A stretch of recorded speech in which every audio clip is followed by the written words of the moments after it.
You can keep that if you want. Well, I'm really excited to have Blair and Dawn Witherington here with us today.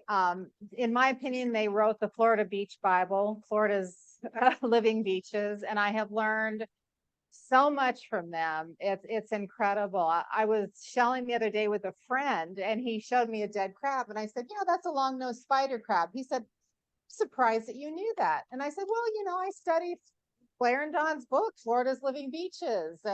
And I remember when I was a new sheller, that's how I learned my shells. And I would see these orange blobs on the beach, and like nobody could tell me what they were these weird orange blobs. And finally, I found out they were sea pork from their book. So anyway, Blair and Dawn, thank you. You are great educators, and you have taught us so much, and your books are absolutely invaluable. So Blair and Dawn Witherington are professional naturalists. Blair is a research scientist with In-Water Research Group, a marine conservation nonprofit. He has baccalaureate and master's degrees in biology from the University of Central Florida. That's my alma mater too, so go Blair. And a doctorate in zoology from the University of Florida. In 40 years of research, he has contributed numerous scientific articles and book chapters on sea turtle biology and sandy beaches. Dawn is a graphic design artist and scientific illustrator trained at the Art Institutes of Colorado and Fort Lauderdale. Her art and design are prominent in natural history books, posters, exhibits, and a line of sea-themed greeting cards. Together, Blair and Dawn have merged their art, writing, photography, and design within many projects, including the books Our Sea Turtles, Florida's Living Beaches of Georgia and the Carolinas, Living Beaches of the Gulf Coast, Florida Seashells, and others. So Blair and Dawn, thank you so much for coming. Welcome. We're glad you're here.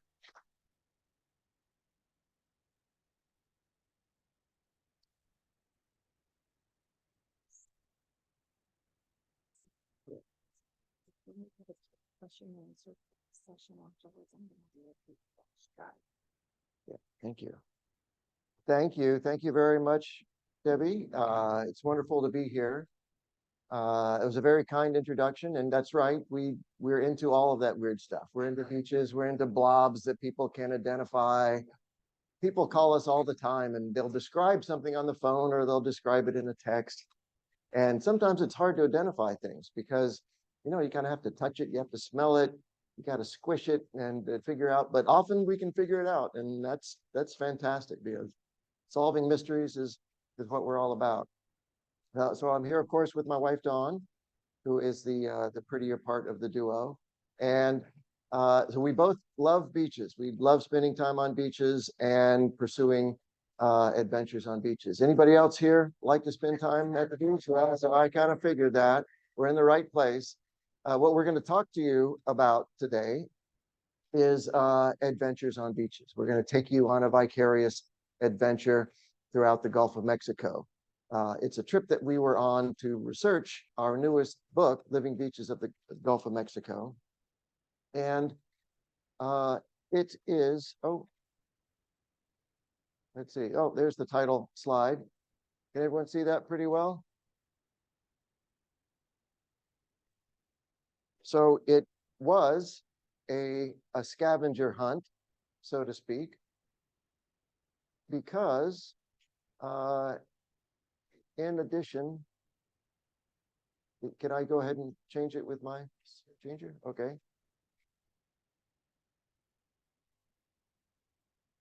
And it's not, so I might need to ask you to change it. So in researching these books, we take part in what is, in essence, a scavenger hunt. We have to travel to places that are included in the book. We have to find things that we expect to see on the beach and that any visitor would expect to see. And we have to collect photographs. And it's exactly like the childhood scavenger hunt that I'm sure you took part in. And we thought that we would give you a presentation following a list of items on a scavenger hunt list. Aha, now I'm in control. Excellent. So Debbie mentioned some of the books that we've written, including books on seashells and sea turtles and beaches. We fairly recently put out a newer edition of our Florida's Living Beaches there on the right, and that the newest book that we have out is Beaches of the Gulf of Mexico. And that is the theme for the scavenger hunt that I'm going to take you on. And the Gulf of Mexico is a big place, but we have to realize that the Gulf of Mexico is connected to many other places on the planet, thanks to the oceanic currents that circle the Atlantic, squirt up through the Yucatan, between the Yucatan and Cuba, and carry passengers from far away into the Gulf of Mexico. So a lot of the items that we're going to find on beaches are unique to the Gulf of Mexico, or even to a particular corner of the Gulf of Mexico, but others are quite cosmopolitan and occur all over the Atlantic and even all over the world. Of course, doing the research for the book and getting to all of those beaches of the Gulf of Mexico is a big job. It took months to research the book and to find all of the elements to put it together. And we did it somehow, and it was a lot of fun. We took along Schooner the Wonder Dog, who was quite an inspiration for us as we had adventures on beaches and found stuff. And most of our travel was with this outfit here. In fact, we're camping at an RV park in Fort Myers right now with that little white trailer. And we call it our escape pod. And it's a nice little camper that we can take in a lot of places where sometimes campers are hard to get into. So it is indeed a scavenger hunt, and we're going to start with this list here. You see some of these items here. We're going to check them off and see if we can't find some interesting stories to tell about these various items. The first place I'll take you to is the place that is farthest away. So this is Boca Chica State Park, which is by the Rio Grande River, where it empties out into the Gulf of Mexico. The state park is actually the delta of the river. So the state park is composed of sands that have flowed down the Rio Grande River for eons. And now it's a beautiful state park where you can go and camp, but we found out that they don't have a campground per se. When they say come to the state park and camp, they mean go out onto the beach, drive down until you find a place where there's a storm washout. And if you find a place that's above the tide, then you can go ahead and camp there. And that's what we did. It was amazing, a beautiful place. We were the only people camping there, and we saw very few people the whole time we were there, which was several days, which gave us a terrific opportunity to collect a lot of different things and to experience a lot of what the beach had to offer. And one of the things we focused on was the plant community associated with the beach. Now, imagine how tough it is to live on the beach. It's very sandy. There's not much available water. It's very salty. It's windblown. There are very few plants that specialize in those kinds of conditions, but some of them are quite beautiful when they flower, including the beach morning glory. This is a plant that specializes on that upper beach zone. We have them here on the eastern rim of the Gulf as well. We have railroad vine as well, very common there in Texas. Beach evening primrose. There are a few species of this flower. This is a different species that you don't find over here on the eastern part of the Gulf of Mexico, but it's pretty common in Texas. There's sea rocket flowers blooming in the spring when we were there. This is an interesting plant. There are 4 different species. You have them here on Sanibel. The name rocket comes from roquette, that is to say arugula. So this is in the mustard family. It's related to arugula, and it's edible. It is by far, in my opinion, the most delicious plant on the dune, but don't eat too much because the dune needs them. Sea oxeye daisy is probably a plant that you're familiar with here. It grows in Texas just behind the dune. And there's a Texas bluebell as well, which is in the gentian family, really pretty flower. In Texas, there are a lot of plants that we never see here. There's a species of Texas opuntia or prickly pear cactus that was blooming when we were there. We were very happy to see it. Scarlet pea, another pretty little scarlet flower, winged flax, blue mist flower, which is in the sunflower family, common on the dune. Mimosa, related to the sunshine mimosa here in Florida, but this is a different thornier version, carpeting the dune in places that we saw in Texas, and a very tall sunflower, silver leaf sunflower, which is pretty common there in Texas. So blooming beaches, we checked off our list. There were a lot of really pretty things to see on our arrival on Texas beaches in the springtime. So in springtime, it's a very special time to be on the beaches in the Western Gulf of Mexico because the desert Southwest is just warming. The heat from all of that landmass is rising, and it forms a very predictable, strong sea breeze off the Gulf of Mexico. And sometimes it's 20-knot winds, and it never lets up for a month or two. And that, as you might know, when you have weather conditions like that, sometimes it brings us some very special things, including visitors from the deep blue sea, very far away, strange alien looking things that you'd never imagine occurring near shore, but that live out in that deep blue sea.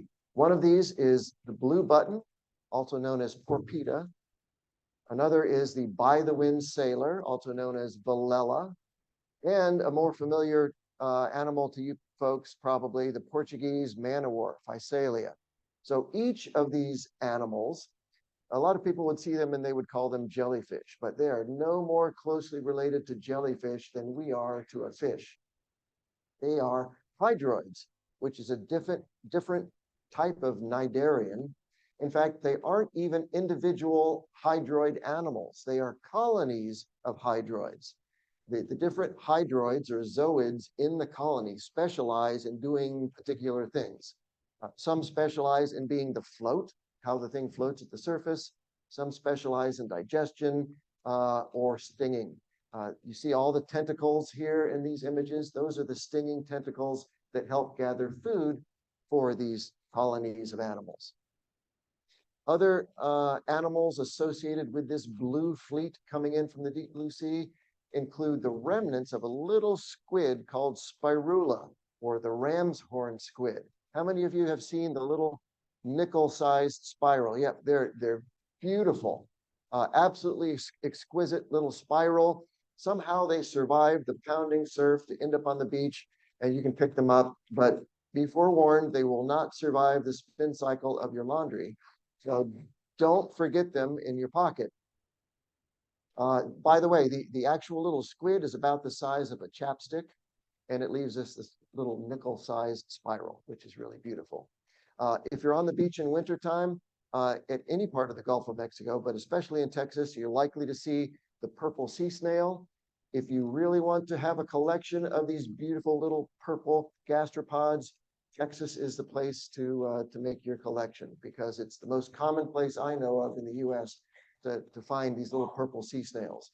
They have an amazing life history. They float upside down on a raft of mucus bubbles that they blow. And they float along with a lot of other members of this blue fleet, including a somewhat related gastropod, the blue glaucus, also called the blue sea dragon. So they're all floating along. And the cool thing about these gastropods, the sea snail and the blue glaucus, is that they eat the tentacles of those animals above, the blue button, by-the-wind sailor, and Portuguese man-o-war. Even more astounding, the blue glaucus is able to eat the tentacles of a man-o-war and swallow the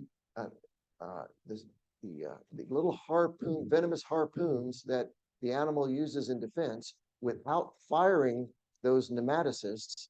And it's able to use those harpoon venomous nematocysts in its own defense. They migrate to those little fingers you see in the blue glaucus. And if you pick them up and touch it with touch the animal with a very sensitive part of your skin, it will sting you. Go ahead and pick them up as long as it's with the rough part of your hand. Put them in water and you'll see them blossom out like that. But I had a friend that did something really bad once. He was out surfing, caught one, and really wanted to bring it ashore. He was surfing, he had no pockets. So what did he do? He popped it in his mouth. Big mistake. Don't let that happen to you. In fact, when in doubt, don't put it in your mouth. On the beaches of Boca Chica, there is, as I mentioned, it's the delta of the Rio Grande River, and all of the sand there being washed back and forth by the Gulf originally washed out of the Rocky Mountains and came down the Rio Grande and is now part of the beach. But the sand isn't finished washing around. It's still washing back and forth. The denser grains are being distributed differently from the lighter grains, and it will form beautiful little crescent marks on the beach. You can see this dark sand here. Most of the really dark sand there in the image is either magnetite or ilmenite. These are the iron and titanium oxides. And the bronzy colored sand you see there, if you look at it closely, you'll see garnet and olivine. These are semi-precious gemstones that make up the sands there on the Rio Grande Delta. So really beautiful sand, and because it distributes itself according to density, it forms some really pretty patterns in the sand. And of course, the layers may give you a layer of dark sand and a layer of light sand, or a layer of light sand and dark sand below. And you wouldn't know it was there except for the ghost crabs that are digging their burrows and excavating out the sand that is below them. So sometimes you'll see salt on pepper, pepper on salt, depending on how the layers of sand are beneath the beach there. Another great thing to see, especially during the windy season on the beach there in East Texas, are these harrow marks. So both these and these very interesting pedestals form on the beach because of the wind, yes, but also because the sea has washed up, salt water has soaked into the sand, and then the salt crystals are left behind after the fresh water evaporates, and it forms a substance called salcrete, which is a loosely concreted version of the sand on the beach. And when the wind gets to it, it will form these interesting harrow marks any place there's a shell there to protect from wind erosion. And sometimes these pedestals form, sometimes as large as your head, and they form an extremely interesting aerodynamic shape that looks kind of like a hood ornament. Anyway, beautiful little sculptures on the beach formed by nature. Also, anytime you get to the beach and the wind is blowing, you'll see the sand ripples forming, and it's very interesting to see how pretty those can be on the beach. Next up from Boca Chica was South Padre Island, and some of you probably know of South Padre Island because it is the beach of spring break fame. On the weekend, it can be very busy. A lot of people visiting the beach there. It's kind of hectic. We decided to go a little bit north of there to a part of South Padre that is much less occupied, and it's a beautiful stretch of beach. Still, some people are on the beach there, but because of that interesting mix of humanity and nature, you see some interesting interactions of humans with nature. A lot of what we leave behind, of course, most people would call garbage. It's floating around in the sea. You don't have to spend very long to pick up a whole bunch of plastic caps, which are the most erosion resistant part of plastic bottles that we discard at sea. And when the wind blows, a lot of this trash ends up on the beach. But people collect these because they want to make the world a cleaner place, but also because they have a whimsical idea and want to express it in art. We found on the beach there on South Padre this little bit of driftwood that someone had spent days and days and days, maybe months, collecting these plastic caps and nailing them to this piece of driftwood to form what looked like a dragon, I guess, something like that. Kind of interesting. Another bit of plastic floating out in the Gulf of Mexico comes from the petroleum rigs that are very common. So there are 5,000 or more rigs in the Gulf of Mexico, and those rigs have people on them, and the people wear hard hats, And for some reason, they don't strap their chin strap. And a lot of these hard hats blow off, so much so that you're able to collect them on the beach. And here's another bit of hat art that someone had created, or many people had created on the beach. So a big piece of driftwood with hats hanging all over it.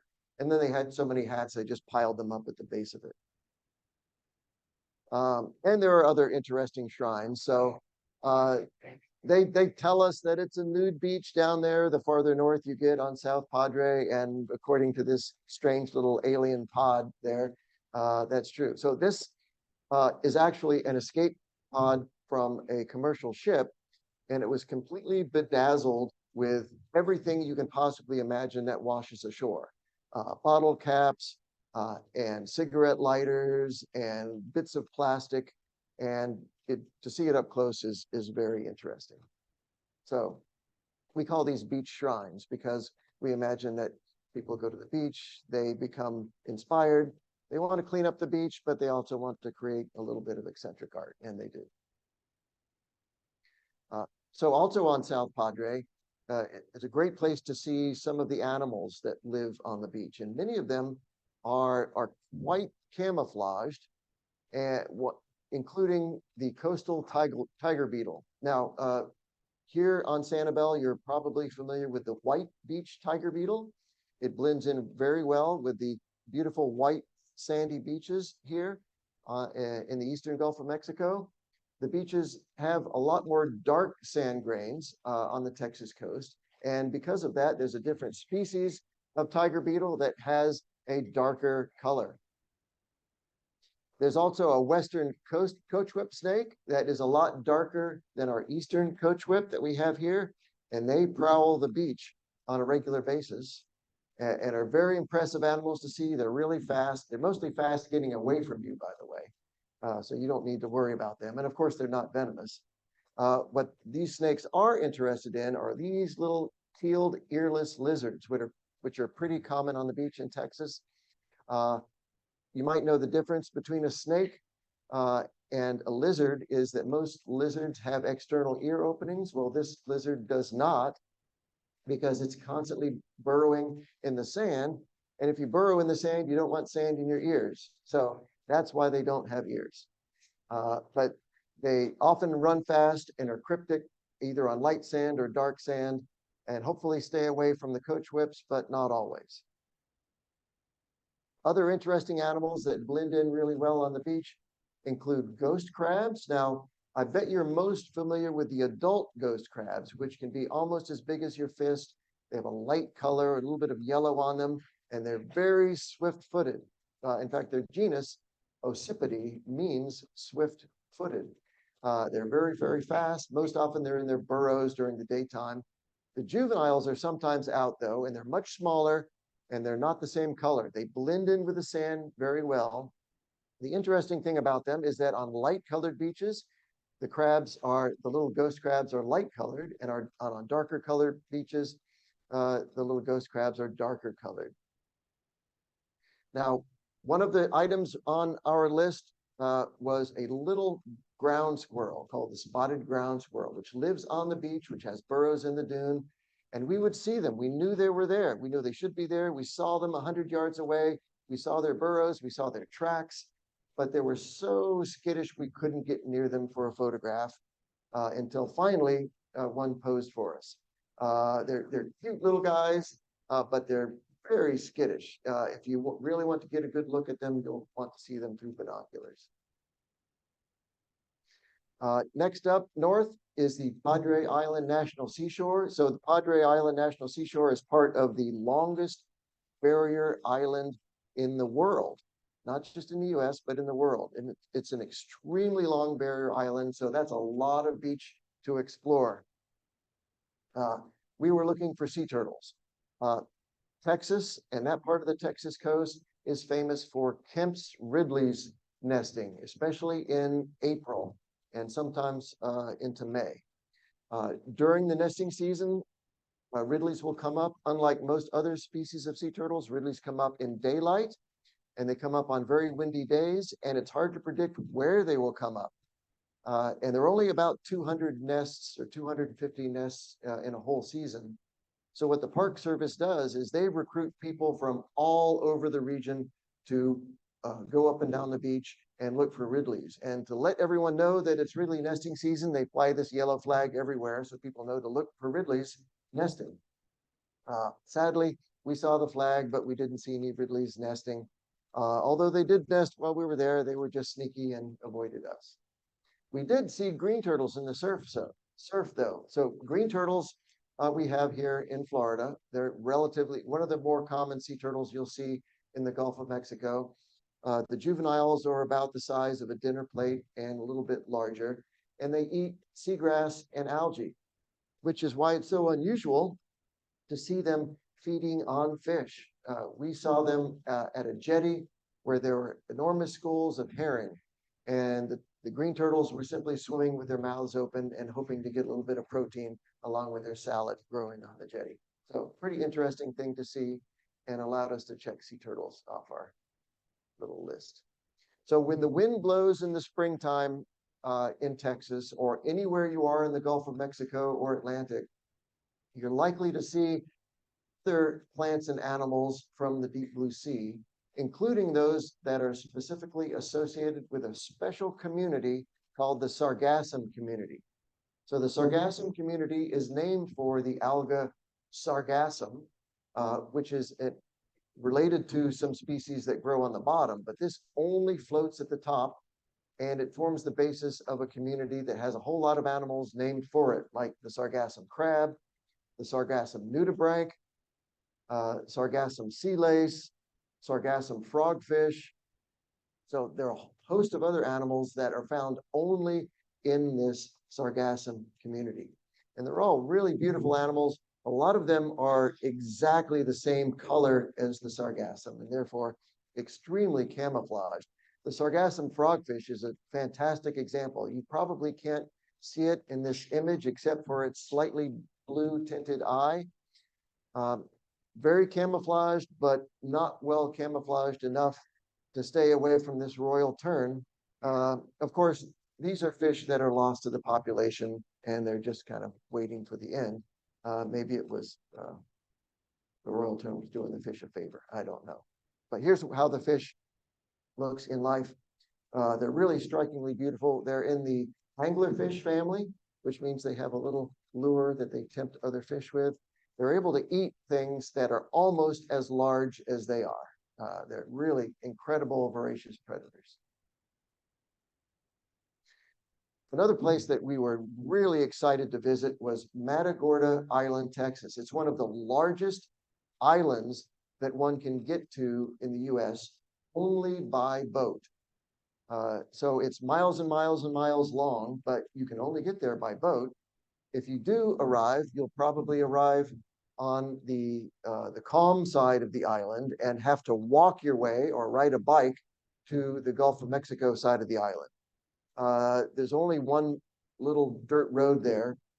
And as you walk by, you'll pass this Civil War era lighthouse and get to the beach. And there's really amazing beachcombing there. There are a lot of things on the beach that nobody has seen for months and months, because when you get to the beach, you'll often find that you're the only person on the island. We decided that this would be a great place, though, to see some really obscure things like bites. So by bites, I mean things that have been floating out there in the ocean that animals have bitten and that have left a unique impression on. Sea turtles, you might know, eat plastic. It's one of the reasons why we should try to keep the ocean clean and try to keep plastic out of the ocean. And evidence for that is in the bite marks that you see in plastic that washes up on the beach. These are some very clear marks from green turtles that have eaten that piece of oil bottle.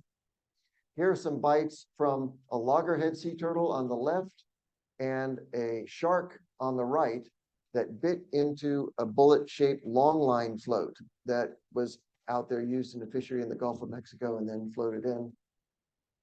And here's another example of a bite of a loggerhead sea turtle, this one in a styrofoam crab trap float. Now, these little bottles right here, I bet you see a lot of these, especially when the wind blows. These are made in the Dominican Republic. They're not sold here in the US. They're sold throughout the Caribbean. It's made of very thin plastic, and for some reason, they're very abundant out there in the ocean and the Gulf. Often when you see them, they're recording bite marks that look just like these you see. Here's a close-up. They're diamond-shaped bite marks. Often you'll see a little cusp of plastic right there at the apex of the diamond. And sometimes you'll find the bitten out pieces of plastic themselves, which are shaped like diamonds and register that little cusp that I was telling you about. So what in the world is biting these pieces of plastic? The answer is this fish right here. Well, not that fish. That's just a skeleton of a fish. That's the skeleton of an ocean trigger. The fish lives out there in the deep blue sea and is often associated with floating stuff. And for some reason, it likes to test things by biting them. And when it does bite, it leaves these diamond-shaped cutouts because the teeth on the fish are extremely sharp. But the teeth that are up front aren't quite close enough together to make a complete bite where that cusp is left. So, mystery solved. We're also looking for holes, and I bet a lot of you are familiar with the nice beveled circular borehole that you often see in arcs and other bivalves here on the beach. Well, these are common anywhere that you find moon snails, especially the shark eye moon snail. They specialize in eating clam chowder thanks to the bivalves that it rasps into with its radula. So this is the telltale borehole of a moon snail. Other holes that we wanted to find and did included the burrows of shipworm clams. Of course, you might know that this is not a worm at all. It's a bivalve, somewhat related to angel wings. And they leave these burrowing tunnels in driftwood. So they live in the tropics. So if the driftwood that you find has drifted from far away from the tropics, you're likely to find these shipworm clams, and you'll recognize those holes as shipworm clams because of the calcareous lining of the tubes that are entering into the driftwood. Of course, locally, we have a wood pittock that is also responsible for holes in driftwood. If you break open a piece of rotten driftwood, most often you'll find these wood pittocks inside. There's a related species that will form holes into rock and shell, the oyster pittock. And there's another species of boring clam more closely related to the Venus clams, that is the boring Corystodon. And despite its name, I find them fascinating. So that was a joke. Because think about it, this thing is boring into rock. Now it starts as a little tiny Corystodon, and as the years and years and years go by, and it's getting bigger and bigger, it's rasping away at that rock to make the hole big enough so that it itself can grow. And the end result is a hole that's just the right size for the Corystodon, which can be as large as your thumbnail. But the hole on the outside is just a tiny, tiny little hole. And it's very well protected. Very similar are the holes of the chimney clams. And you probably almost never get to see the chimney clam itself here on the beach, but you very frequently see the little bean-shaped holes, especially in arc shells. They love the really thick valves of arc shells. So checking holes off of our list. And the next stop for us was Galveston Island, a pretty metropolitan place next to the Gulf of Mexico, but there's a state park there and a lot of interesting places to visit on the beach to see things that have been washing in, like the elements of the coral community that are growing right offshore. There's a soft coral or gorgonian called a sea whip, which is just a single little wispy strand of gorgonian that is anchored to the bottom. And they're so abundant that when the wind blows, the sand will erode and they'll wash into these big tangles like you see right here. Most of them are yellow, but some of them are purple. And the interesting thing is that if you look closely enough at the little strands of sea whips, you'll see this gastropod here, the one-toothed Simnia, which specializes in feeding on the hydroids that are part of that coral colony. And the cool thing is that these Simnia will match the color of the gorgonian that they're feeding on, which is why when you find them by themselves, it's a beautiful little glossy shell, by the way. It will either be yellow for the yellow sea whip that it grew on, or purple for a purple sea whip that it grew on. There's also a cool barnacle, a special species of barnacle that only grows on this sea whip, and it convinces the sea whip to completely envelop it with its hydroid covering, so that it's nice and camouflaged and protected as it kicks its legs out the hole and feeds and has a very happy life on sea whip. Another interesting thing that we found near Galveston was that this species of hermit crab was pretty common. Also common over here on this side of the Gulf of Mexico, the thin striped hermit.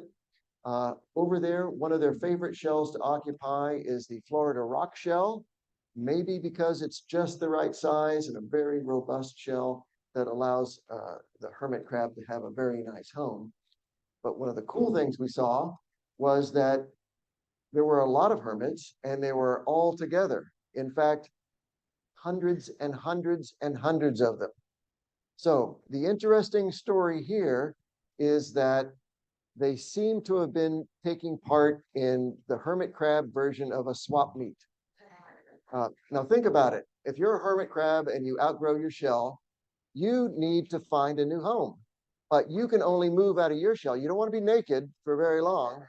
You're only going to move out of your shell if you can find another hermit crab moving out of his or her shell. And for them to move out, they have to, in turn, find someone else. So interestingly enough, economists have studied hermit crab swap meets to try to understand apartment availability in New York City, because it's the exact same model. So the interesting thing for us, though, was we looked up in books. You can find out what a group of bears is called: a sloth of bears, a smack of jellyfish, an ostentation of peacocks. A lot of these group names have fancy words for them. There is no name for a group of hermit crabs, and we thought that an irony of hermits would be a good name, because they're hermits after all.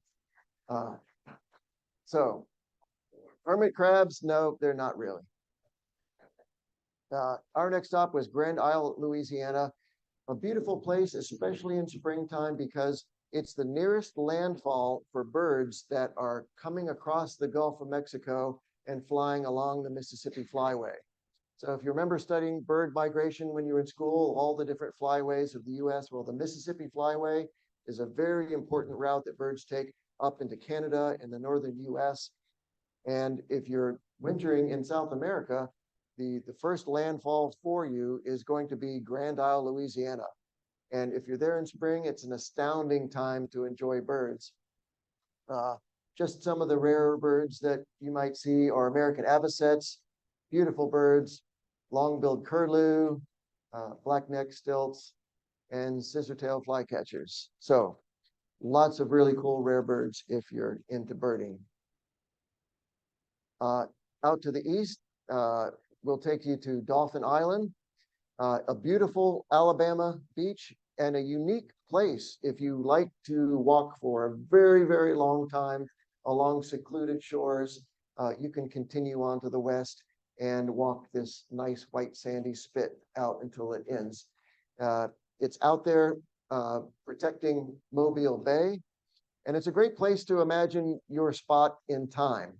So this spit of sand, not exactly here, but sort of in the general location, was piled up about 20,000 years ago, which seems like a long time. But all the sand, this is pure quartz sand, almost no other minerals, just quartz, which is an extremely hard mineral. That quartz originated from the Appalachians. which were formed about 500 million years ago. It's one of the oldest mountain ranges in the world. But the individual rocks that formed the mountain range, which eroded to form those grains of sand, are 1.2 billion years old. So if you imagine these individual little quartz grains being more than 1 billion years old, it's kind of interesting to think about. And the reason why they're so old is because quartz is such a hard mineral. It's been washing around down rivers, out in the Gulf of Mexico and back for literally millions and millions of years. But there's some more recent history that's interesting there on Dauphin Island. It was, for a couple of thousand years, the principal location for the Pensacola people, the so-called long-haired people that the Spanish first encountered when they moved into the area. They are no longer around, sadly, but some of their remnants are, including spear points that are sometimes seen on the beach. There's an interesting historic lighthouse way out into the Gulf that you can see from the beach, Sand Island Light. And there's a very famous Fort Gaines, which was constructed in 1821 and took part in a really important battle during the Civil War in Mobile Bay, the Battle of Mobile Bay. It was the battle in which Admiral Farragut gave his damn the torpedoes speech to his crew. So interesting history there. Moving on to Florida, the Emerald Coast. Anyone know why the Emerald Coast has its name? It's the color of the water, and it's a unique set of circumstances. So this brilliant white quartz sand, which reflects a lot of light, fairly clear water, but water that is tinged with some green algae that gives you just enough bright white, green, emerald hue coming up through the sand that really does make the water look an emerald color. So that's kind of spectacular for that coast.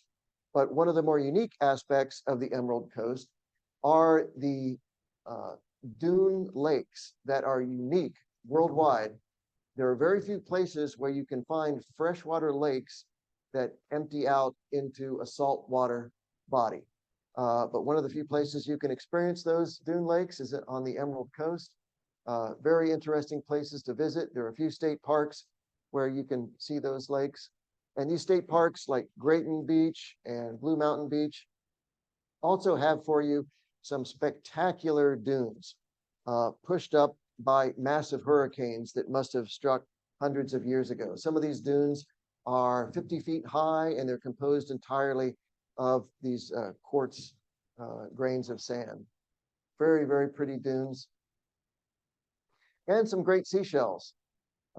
Just like here on Sanibel, you see a lot of Dosinias. By the way, often when you find Dosinias, you find them hooked together. And the reason for that is their ligament is a very tough external ligament. You know, bivalves of all kinds don't have to work in order to open, but they do have to work in order to close. So their adductor muscles are contracting when they close, but when they want to open, they rely on the spring-like mechanism of the ligament to open. And that spring-like ligament is very tough on Dosinias, and it's external to the valve, and it opens up completely into a nice little goggles that you can have fun with. Another common bivalve on the beach in the Panhandle is the variable coquina. Probably a lot of you know it by its genus Donax. There's a street here on Sanibel named Donax. And they're beautiful shells. Donax come in yellow, in purple, in peach. Sometimes they have rays, sometimes they have bands.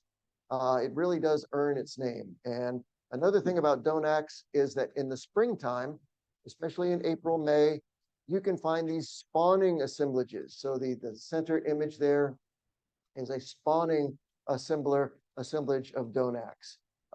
There are separate males and females, but you can't really tell by looking at them. So it's pretty much Donax, don't tell. They both look the same to us, but apparently they're able to spawn and make little Donax clams just fine. Another common shell, Florida spiny jewel box. I like these because they're all different states of wear. Sometimes you find those that are just perfect with the really long, sharp spines, and you know it just arrived on the beach. And another really cool scallop, I guess a lot of people call these flatties. There are a couple of species of scallops that are pretty common in the panhandle. Now you recognize them from the flat part of the shell. It looks like someone ran over it with a truck, but the lower valve is actually dome shaped. The genus of this round-ribbed scallop is Uvola, which means good flyer. Anybody know how in the world a scallop shell could get a name like good flyer, Uvola? Yeah, they swim. They sure do. So in life, they're sitting at the bottom, and if they want to escape a predator, they're clapping their valves together and squirting along with a jet that's going through the mantle. So very cool shell. And lots of really beautiful juvenile lightning whelks in the surf as well. Next, I'll take you to Alligator Point, which is one of our favorite beaches in the whole world. In fact, we consider it a secret spot. So I hope you're not going to tell anybody about Alligator Point because it's amazing. It has a tidal range that isn't that much different from other places in the Gulf of Mexico, but the approach to Alligator Point is extremely shallow. There's a lot of sand out there, and you can wade out for half a mile and only be up to your knees. And that means that when the tide goes up and down, it's leaving a whole lot of sea bottom for you to walk on and explore. And much of the things that you can see at low tide include tracks from interesting animals like this lion sea star that's just waking up in the morning and trying to get back to chase the tide as it recedes. Lettered olives, which are prowling. Lettered olives, as you might know, they're beautiful shells, but they're vicious predators. They're hunting the Donax clams that are in the surf. And this is one with its proboscis up, kind of sniffing its way as it's prowling around at low tide. There's a smaller species of olive, the minute dwarf olive, that you might also see. Much smaller, but very, very pretty. And of course, this track, which I bet you're familiar with, this is the telltale track of a shark eye moon snail. And I talked about them before in their habit of boring into clams.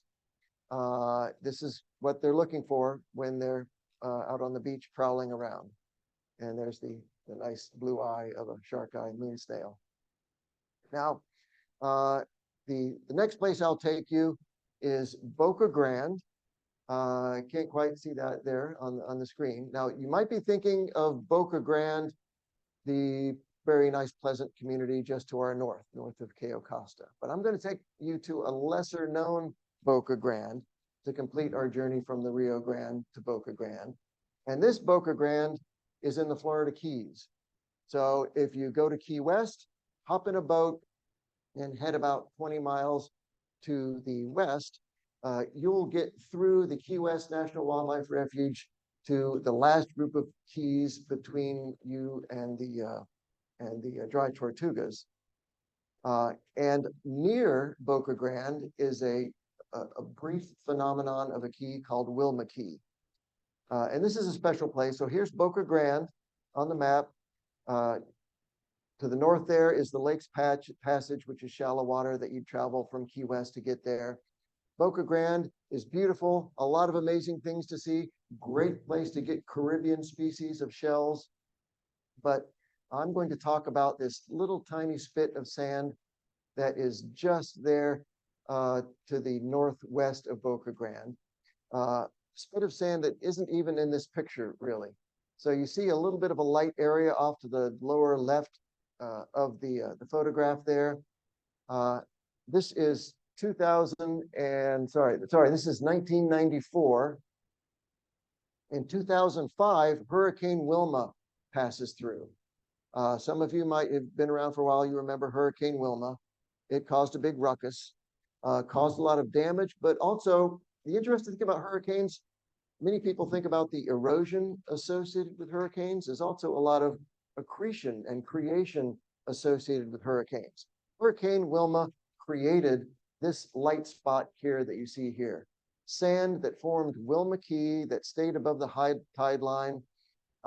And then persisted for years. Now you can't see the years here, and I'm not sure what years they are, but as the years go by, it eroded a little bit, accreted a little bit. Sometimes it was barely above the high tide mark. Other times there was a lot of sand there. And then finally, today, it's really not in existence. So it had a very brief life, but the point is that it lived. And while it was living, while it was a key, while it was a dry bit of sand out there just to the northwest of Boca Grande, least terns came to visit almost immediately. They roosted, and then they decided they were going to raise a family there. And through the several years that Wilma Key existed, there were dozens of generations of least terns, moms and dads raising their kids. Least terns, as you know, depend really heavily on these temporary little spots of sand to raise their young. And Wilma Key fit the bill for that just perfectly. And the life lesson here, I think, is that temporary things like Wilma Key are beautiful things. And temporary things are also very meaningful things. And if we're going to find the beauty and meaning in a lifetime of very brief events, we should pay attention to each and every moment. So life lesson learned, perhaps. And in that spirit, I'll leave you with a suggestion that we keep searching, make the world a better place, share stories of what you discover, and help people you meet find their happiness. And hopefully I've done a little bit of that today. So thank you.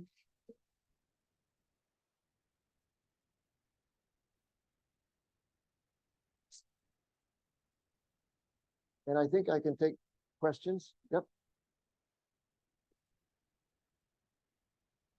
Yes.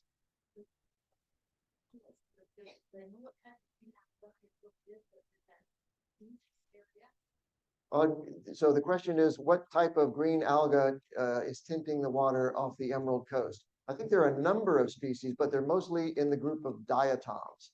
So diatoms are shaped kind of like a canoe, and it's one of the more common single-celled green algae that are out there. And basis of a very important food chain. They bloom and thin out and bloom and thin out. So sometimes the water is a little bit greener, sometimes not so green, mostly because of diatoms. Yes. You mentioned several subspecies that seem to camouflage themselves in different colors in your environment. Is it an epigenetic thing where they will evolve, or is natural selection for the ones that stand out as they develop and more camouflage? That is an awesome question. So this pertains to the different morphs or shades of color of the like say the ghost crab. Is it genetic or is it environmental? And the answer is it's mostly environmental. I'm guessing because you'll find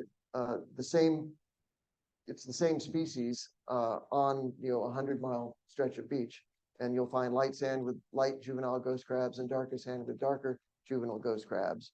And that's what one would expect, because the way these crabs breed is a female will travel to the beach.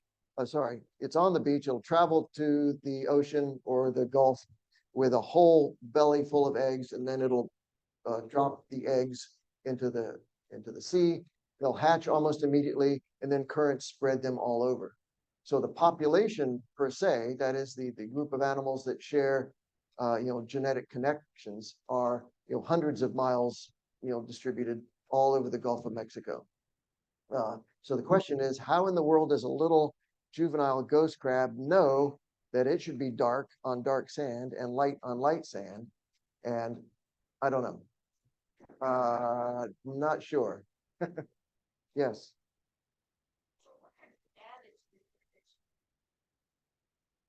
So the most recent book covers the Gulf of Mexico all the way through the Northern Gulf and all the way to the Mexico border. And so some of the species that I talked about here are unique to the western part of the Gulf of Mexico. Like we don't have ground squirrels here. There are a whole lot of plant species that we don't have here. Interestingly enough, there are East and West Gulf of Mexico counterparts for many of the species. So both of those are included in the Gulf of Mexico book. For example, stone crabs. Here in Southwest Florida, everybody knows about stone crabs. Well, there's a different species of stone crab in the Western Gulf of Mexico that are only slightly different in the way they look. But when you look at the genetics, there's a very distinct line between them. And the line seems to be the Mississippi River. So there's a lot of habitat there that's kind of muddy. It's not a place where a stone crab would live. And so that creates what biologists call a vicariant event, that is separating two habitats, so that they're no longer one population, now they're two populations, and then they start to drift and get different from one another. And in fact, the stone crab is a good example of that. You have a stone crab in the Eastern Gulf and a stone crab in the Western Gulf, and the two don't get together. Yes.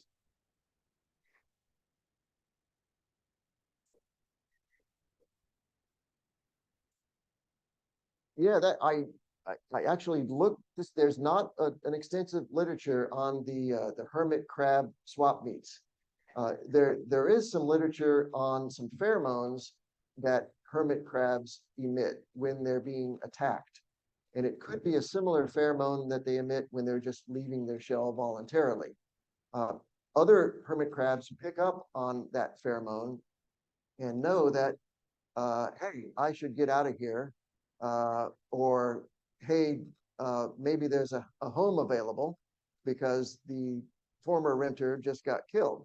And these are all things that hermit crabs are probably evolved to pick up on, because finding a home, if you're a hermit crab, is extremely important.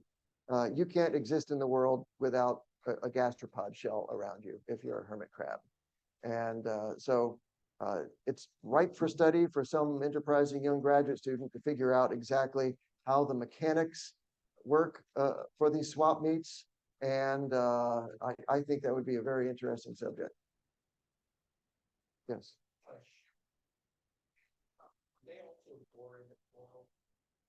There are a number of other bivalves that do bore into coral.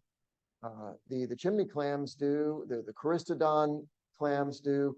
The shipworms, though, pretty much specialize. There's more than one species, but they specialize in softer substrates like wood. The shipworm clams are kind of famous in history in terms of the U.S. Famous because if you've ever heard of this guy, Christopher Columbus, they say he discovered America. Well, his fleet was crippled by shipworm clams. One of the main reasons why he had trouble keeping his boats afloat and exploring the rest of the Caribbean was that they became infested with shipworm clams and started leaking like crazy. So very important historical element. Yes. One more question. Maybe this is a bias from a lifelong Sanibel, but did you see a lot of ecological damage along the northern west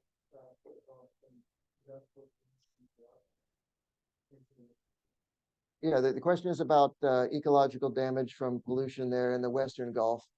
And I will say yes and no. So it's anywhere you go, it's a mixed bag. So just take petroleum, for example. It's extremely common to find petroleum on the beach in all its different forms, tar balls, big mats of asphalt. And it's there because of two reasons. There's a lot of oil exploration there in that part of the Gulf of Mexico. And when the wind blows, it blows all that ashore. It also blows ashore all of the things that are associated with that industry, which aren't necessarily as harmful, but still somewhat harmful. I talked a little bit about plastic. There are a host of other things associated with the oil industry that come ashore. Still, having said that, I would say that a lot of the Texas coast is still a very wild and productive ecological place. There are a lot of important fisheries that take place there that are doing pretty well.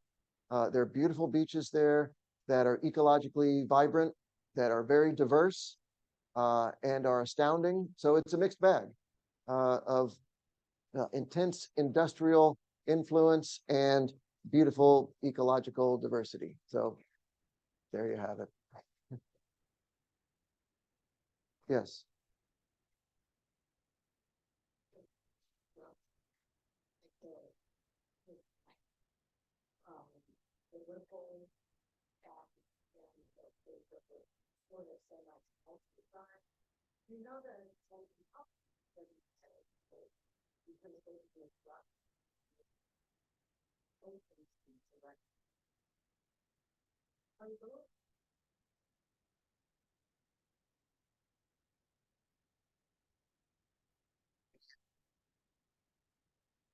So the question is about these sand features, like the ripples and pedestals and harrow marks. You brought up an extremely important point, and that is that, yes, geologists study those. They study the fossil versions of those elements because, as you said, that allows them to make conclusions about what this place was. Yep, there's a whole bunch of sand there, but the fossil harrow marks tell me that it was an upper beach at one point. Now, to fossilize, those harrow marks have to be covered by a bunch of sediment and then turn into rock over, hundreds of thousands or millions of years. When they do, they contain very important information for geologists. So what we're seeing here on the beach has told geologists that, yes, indeed, these funny marks that we see fossilized in sandstone, they were once what we see today on a modern upper beach, or a beach that was washed by tides or blown by wind, or so on and so forth. So you're exactly right. And those beautiful current elements also exist in fossilized form. Dawn and I just got back from a trip to Utah, and we were walking around on what was a sea bottom millions and millions of years ago. And a lot of it is eroded into the hoodoos and goblins and strange forms.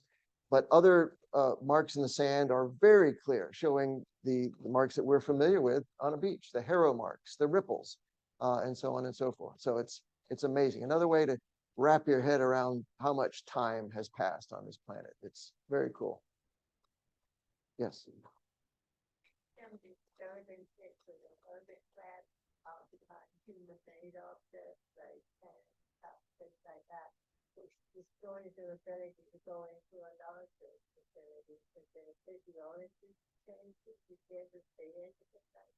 Yeah, so the question is about hermit crabs that have a shortage of natural gastropod shells, but perhaps an abundance of trash, and have chosen bottle caps or some kind of plastic container to live in. And I've seen that really very few times. Hopefully that means that there are more gastropod shells than trash, but it does happen. You mentioned that hermit crabs have a specialized body form that tends to curl around a right-handed gastropod shell. And that's why they prefer right-handed gastropod shells.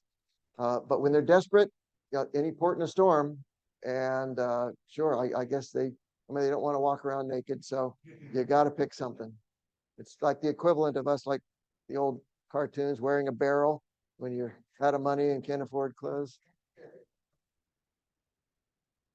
All right, well, thank you very much. Hey, Blair, do you mind if we ask you a couple questions from the Zoom audience? Question. Okay. Yeah. Barb, are you there? Can you have more questions for us? Yeah, I'm here. Can you hear me okay? Yes. Yes. Awesome. So first of all, Blair, we just want to say thank you. There were comments, brilliant, and just really enjoyed your presentation. So thank you for that. I personally have a question, and my question is, I want to know, what was the most exciting or surprise thing that you were surprised by on your journey? Oh, there were a lot of surprising things. Well, one of the things that we weren't quite ready for was finding bales of marijuana on the beach.